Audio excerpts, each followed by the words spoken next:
మీ diesel engine కి అస్సలైన దమ్ ఎకో బ్లూ.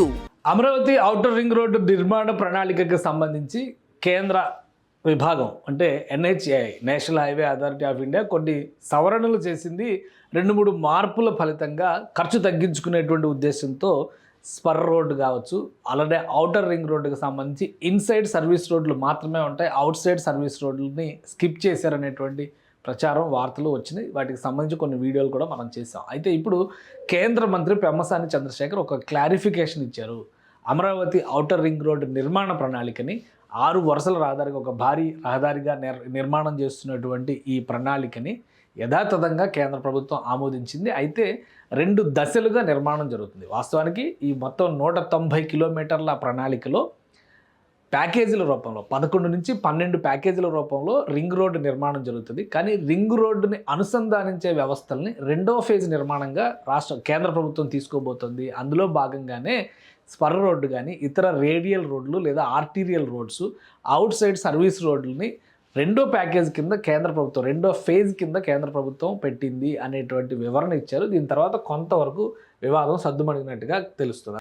సో వాస్తవానికి అమరావతి ఔటర్ రింగ్ రోడ్డుకి సంబంధించినటువంటి ప్రణాళిక ఇది. మొత్తం ఔటర్ రింగ్ రోడ్ రెడ్ లైన్లో ఉన్నదంతా కూడా ఔటర్ రింగ్ రోడ్డు కేంద్ర ప్రభుత్వం ఎన్హెచ్ఏఐ పూర్తి స్థాయిలో తీసుకొని నిర్మాణం చేయబోతోంది. అప్రూవల్ కూడా అయిపోయింది. దీనికి సంబంధించి మొదట వేసినటువంటి అంచనాలు, తర్వాత రోడ్డు విస్తరణ పెంచిన తర్వాత పెరిగిన అంచనాలు, ఈ జాప్యం ఇవన్నీ కలుపుకొని చూస్తే దాదాపుగా 35 నుంచి 40 వేల కోట్ల రూపాయల నిర్మాణ ప్రణాళిక ఉంటుందని చెప్తున్నారు. దీన్ని 2 విభాగాలుగా విభజించడం ద్వారా ప్రధానంగా ఇంటర్నల్గా ఉన్నటువంటి ఇది ఔటర్ రింగ్ రోడ్ ఇక్కడ తెనాలి నుంచి పదే చెప్తుంది, తెనాలి నుంచి ఒక స్పర్ రోడ్డు డెవలప్మెంట్ చేసి NH60ని కనెక్ట్ చేయడం ద్వారా అమరావతిలోకి ఎంట్రీ ఇవ్వాలి అనేది ఒక ప్రణాళిక.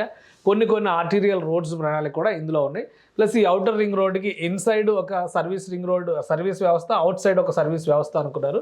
బట్ ఇప్పుడు వచ్చినటువంటి సమాచారం ప్రకారం ఫేజ్ 1లో ఓన్లీ ఇన్సైడ్ నిర్మాణ ప్రణాళికను మాత్రమే కేంద్ర ప్రభుత్వం అప్రూవ్ చేసింది.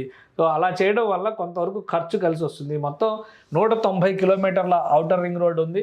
అందులో enhanced connectivity, industrial growth, logistic hubs, అలానే శాటిలైట్ టౌన్షిప్స్, అర్బన్ ఎక్స్పాన్షన్ అనేటువంటి ప్రణాళికల్ని రాష్ట్ర ప్రభుత్వం ఒక ప్రపోజల్గా పెట్టింది. అంటే ముందు రింగ్ రోడ్డు నిర్మించడం అనేది ఒక ప్రణాళికగా కేంద్ర ప్రభుత్వం తీసుకుంటుంది.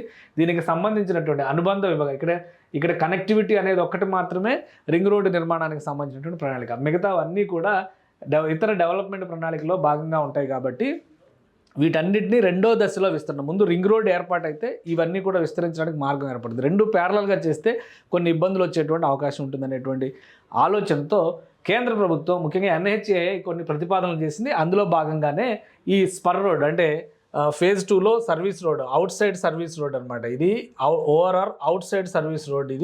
ఈ అవుట్ సైడ్ సర్వీస్ రోడ్ని 2nd ఫేజ్లో టేకప్ చేస్తారు. అలానే స్పర్ రోడ్డు, రేడియల్ కనెక్టివిటీ వీటన్నిటికీ సంబంధించి ఒక 10,000 కోట్ల రూపాయలు అడిషనల్ ఇన్వెస్ట్మెంట్ అవుతుందని చెప్పని భావిస్తున్నారు. కాబట్టి వీటిని ఫేజ్ 2లో చేస్తారు. ముందుగా అనుకున్న ప్రణాళిక ప్రకారం 140 మీటర్ల రైట్ ఆఫ్ వేతో మొత్తం 25 నుంచి 30 వేల కోట్ల రూపాయల అంచనా వ్యయంతో 6 వరుసల రహదారి ప్లస్ సర్వీస్ రోడ్లు, వీటి ఇన్సైడ్ సర్వీస్ రోడ్డు, ఈ నిర్మాణ ప్రణాళిక మొత్తం కూడా 190 kilometres access controlled outer ring road phase 1లో నిర్మించబోతున్నారు. పెమ్మసాని చంద్రశేఖర్ కేంద్ర మంత్రి ఆయన ఇచ్చినటువంటి క్లారిఫికేషన్ ప్రకారం చెప్తున్నటువంటి డేటా ఇది.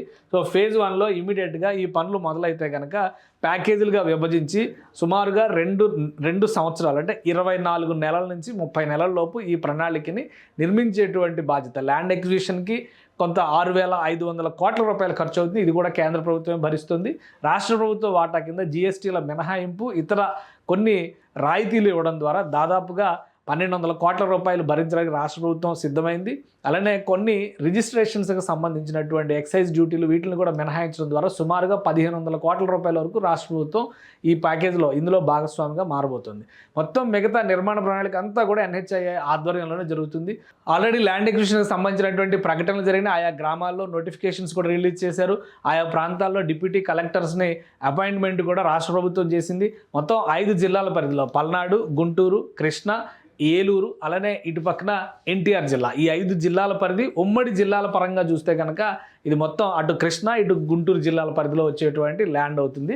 సో ఆ ప్రణాళిక ప్రకారం వీటి నిర్మాణాన్ని టేకప్ చేయాలని చెప్పని భావిస్తున్నారు. ఇప్పుడు ఫస్ట్ ఫేజ్ ఇమీడియట్గా స్టార్ట్ అయితే సెకండ్ ఫేజ్కి సంబంధించి industrial growth, logistic hubs, townships, urban expansion వీటన్నిటిని ప్రణాళికలో భాగం చేసేటప్పుడు ఇంటర్నల్ కనెక్టివిటీ అంటే రింగ్ రోడ్డు లోపల అనుసంధానత, ఇటు రింగ్ రోడ్డు బయట నుంచి కాకుండా ఈ రింగ్ రోడ్డు నుంచి అమరావతి రాజధాని నగరానికి వచ్చేటువంటి కనెక్టివిటీ పైన ఫోకస్ పెట్టేటువంటి అవకాశం ఉంది.